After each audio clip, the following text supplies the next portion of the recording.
Yo, what's going on to my United View family? It's your boy John. I know it's been a while, but I'm back. I needed to come talk to you guys about this game, the Manchester United versus Newcastle game held at Old Trafford. It has ended 3-2 thanks to goals from Kobe, Amat, and my guy Rasmus. Come on, United, up the 8th place Reds. Come on. Guys, quick disclaimer and apologies in advance. If I start coughing in the middle of the stream, I do apologize. I'm still very ill, and I'm going to do my best not to cough. You know what I'm saying? We're going to keep it as clean as possible, as sanitary as possible. You know what I mean? But we keep it moving. Lots to talk about today. Lots of positives, but also still many things that are very concerning for Manchester United leading up to an incredibly important game. Probably one of Erik ten Hag's most important games in his entire career. The FA Cup final against Manchester City at Wembley. And by the way, I'm sure Fletch and KG are going to be there. I'm going to be there as well this time. And I'm going to swing by, say hi, show my face to the United View family. So if you guys are going to be around, come say hi. But yeah, going back to the game, this is going to be a very, very important run-in to that FA Cup final. And today was an important step. It was a good start. And I use the word start because it's very appropriate. You're going to probably think, John, what the hell do you mean start? We're in May. We have one game, one last game in the Premier League before we go to Wembley. Yeah, you're right. But it's still a great step in the right direction, considering the capitulation we've suffered the past few games. Yeah? I'm happy with today's performance because it showed Manchester United's impetus, the desire. The best way to describe today's performance looked like Man United seemed to me as if they were up for the task, like they were up for it. It reminded me of like somebody who pulled up their sleeves and said, you know what, let's get down and do it. Let's get to work. And that's what today showed from many Man United players today. I think probably all of them. We started off the game livelier. It looked a lot more fresh, a lot more rejuvenated for some reason. And you know, that was odd considering the fact that Manchester United this season have been throwing us fans a whole bunch of curveballs, you know. One day we think we're going to absolutely pop off and we stink the bed. And then another day when we think we're going to stink the bed, we pop off. You know, it's just been a season of opposites. And today, many Man United fans were reluctant and scared of the likes of Alexander Isak and Anthony Gordon going up against Casemiro and Johnny Evans. But in fact, I thought Casemiro had probably one of his best performances this season. You know, I know it's a stretch from Casemiro of last season, but Casemiro doing a job in a role that he's unfamiliar with. I thought he had a great game today. I know it wasn't a perfect 10, but it was still good, you know. But not good enough. We need a proper center back, and Casemiro needed to hold on and stay on that game for as long as he possibly could up until the 80th minute to bring back Lisandro Martinez. We're going to talk about him a little bit later on, but I thought Casemiro did his job. I think Erik ten Hag really needed him to fight on for 80 minutes, and he did. You could clearly tell Casemiro was struggling towards the 70th, where everybody was like, please get him off. But he did his part, and I was happy for Casemiro. He did a great job today. That's my guy. Thank you, Casemiro. But yeah, like I said, Man United, the first half, we started playing. We started very lively. We looked strong. And the goal from Kobe Mainoo, I was kind of like, whoa, Kobe scored? Like Kobe almost looked as if he wasn't even sure if he wanted to celebrate. You know what I mean? Like, I know it's cool, Kobe, that's my guy, but it just came sort of like so coolly, so subtly, you know? And that's kind of how Man United fans have been this entire season. We're like, what the hell? You know? But a goal is a goal. We'll take it. You know what I mean? And after that goal, however, the last 15 minutes or so, we slowly dropped off just a wee little bit, you know what I mean? And in the second half, while we were still leading 3-1, we started dropping off again, and we conceded that goal. That was a great finish. I forgot the Newcastle player who finished, but nonetheless, it is concerning. You know, we need to make sure we find a way to continue to, keep that consistency. You know, just because we scored doesn't mean we should be dropping off. And I don't personally think it's us dropping off. I just kind of think it's actually the other team, you know, getting that hit of adrenaline, just saying, you know what, we just conceded, we got to turn up, you know. But nonetheless, we're Manchester United. We got to figure out a way to control games, you know, irrespective of who's playing on that pitch. You know, I think there is an element that needs to still be kept to that level of standard. No matter how much I defend Erik ten Hag and the lads, I do agree with some of the critics when they say that the standards need to be a little bit higher. They want the standards to be like up here. You know, I'm okay with down here for now.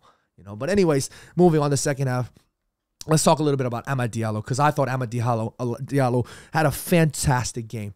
You know, how many times have I talked about Amad Diallo, Facundo Pellistri on this channel, on many platforms?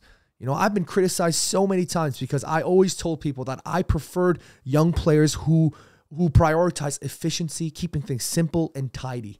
you know? And when people in the past were like, John, do you prefer Garnacho or Pellistri? I got roasted for saying that I preferred Pellistri only because I prefer from young players more consistency rather than raw unpredictability, you know? And I'm not here to take anything away from Garnacho because I think Garnacho still has lots of potential and he's a phenomenal talent for Manchester United, and I still back him and love him. Although today maybe he could have done a little bit better because his performance in the first half, he was a little bit sloppy. But nonetheless, Garnacho is still a fantastic player.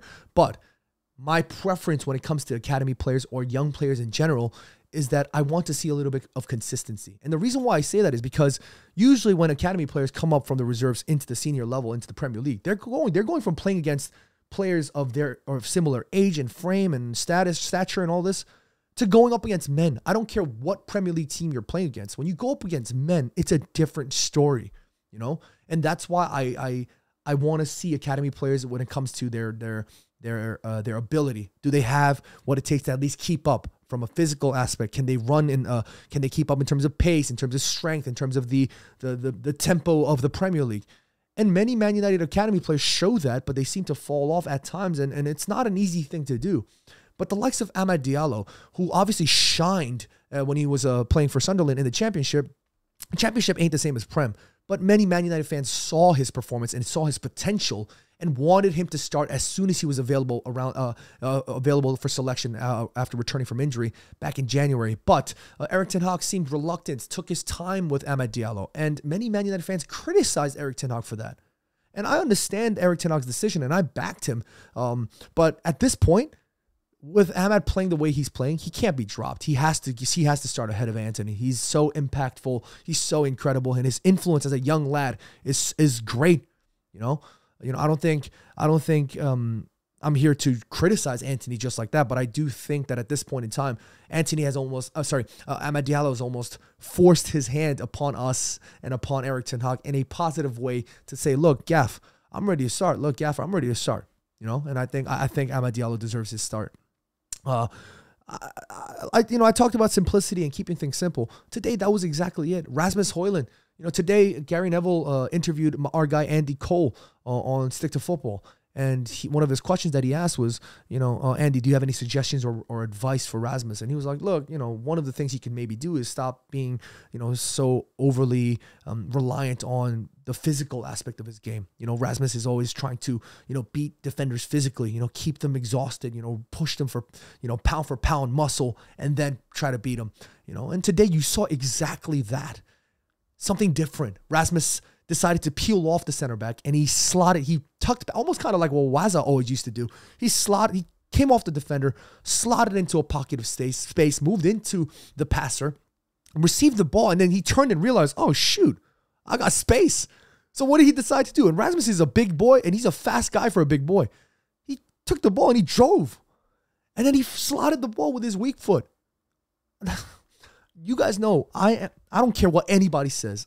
I am the Man United creator who has been backing Rasmus since day zero. I've been screaming for Man United to pick him up since his Atalanta days. I love Rasmus and I wish him the best and I want the best for him and I know he's going to succeed at Manchester United. And that's what he needs to do. Just keep his head down, work hard because he has been doing that. He has been doing that, And I think my message here is just basically for me to say, hey, Rasmus, just keep doing what you're doing, man, because you're doing a phenomenal freaking job. Yeah. Last but not least, I just want to give a quick little shout out to the likes of Kobbie Mainoo, who had another great game, and of course Bruno Fernandes. So many people have been slagging off Bruno Fernandes, and look, I'm not here to defend Bruno Fernandes' performances this season because it hasn't been all that great, but it's been the same for majority of Manchester United. The season as a whole collectively hasn't been good enough. But the reason why I've always said Bruno can't be dropped is because on his day, Bruno is phenomenal, and today he returned and boom. Just like that, he showed everybody what he's about. He dictated the tempo so well. He was so cool, so influential, not just with his output, but just the way he carries himself on that pitch, especially when Man United have the drive, the impetus to go. Bruno was great today, and so was many Man United players. I love today's performance. I just want to give another final special shout out to my guy, Licha. Come on, he's back. Licha, his fitness is going to be crucial. Hopefully he can get enough minutes and hopefully he becomes fit enough to play for Man United against Man City. We need him to start no matter what. Yeah. All right, but my man of the match, I'm gonna give it to. I'm gonna give it to Bruno. I loved Bruno's performance today. He was just absolutely on it. That's my guy, my captain. Thank you so much for tuning in, guys. If you guys are new to the channel, please consider subscribing. And if you guys want to hear more from me, consider checking me out on my channel. The links are all in the description below. That's it for me, guys. Make sure you take care of yourselves. Be happy, be healthy, and of course, take care of your loved ones. And until next time, I'm out of here.